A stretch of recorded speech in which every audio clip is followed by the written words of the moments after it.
आजच्या डिजिटल युगात लहान मुलांचा स्क्रीन टाईम खूप वाढत चाललाय. ही एक आता गंभीर समस्या झाली आहे. अगदी लहान बाळांपासून ते शाळेत जाणाऱ्या मुलांमध्ये याचे प्रमाण अधिक आहे. या स्क्रीन टाईममुळे मुलं मैदानी खेळ विसरली आहेत. मोबाईल, टीव्ही आणि टॅबलेटसारख्या साधनांवर अधिक वेळ घालवल्यामुळे त्यांचा शारीरिक आणि मानसिक विकास देखील होत नाही आहे.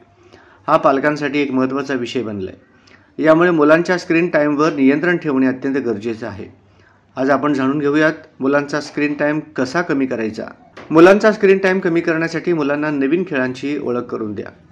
चित्रकला, वाचन, संगीत, डान्स किंवा क्राफ्ट यासारख्या उपक्रमांमध्ये त्यांना गुंतवून ठेवा. स्क्रीन वापरण्यासाठी ठराविक वेळ निश्चित करा, जसे की एका दिवसात 1 तास. या वेळेचे पालन करण्यासाठी अलार्म वापरा. या नियमांमुळे मुलं हट्टी देखील होणार नाहीत. पालकांनी सुद्धा स्क्रीन टाईम कमी करावा. मुलं पालकांचे अनुकरण करतात, त्यामुळे तुम्ही जे कराल त्याचा परिणाम मुलांवर सुद्धा होतो. मुलांना अभ्यास झाल्यावर बाहेर खेळायला पाठवा. याने मुलाचा शारीरिक विकास होईल. दररोज बाहेर खेळण्यासाठी वेळ ठेवा. सायकलिंग, क्रिकेट, फुटबॉल, बॅडमिंटन यासारखे खेळ मुलांना खेळायला सांगा.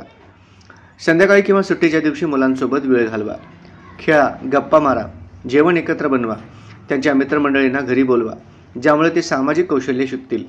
स्क्रीनशी संबंधित कौशल्यांबद्दल त्यांना माहिती द्या आणि त्याचा अतिरेक कसा वाईट आहे हे पटवून सांगा.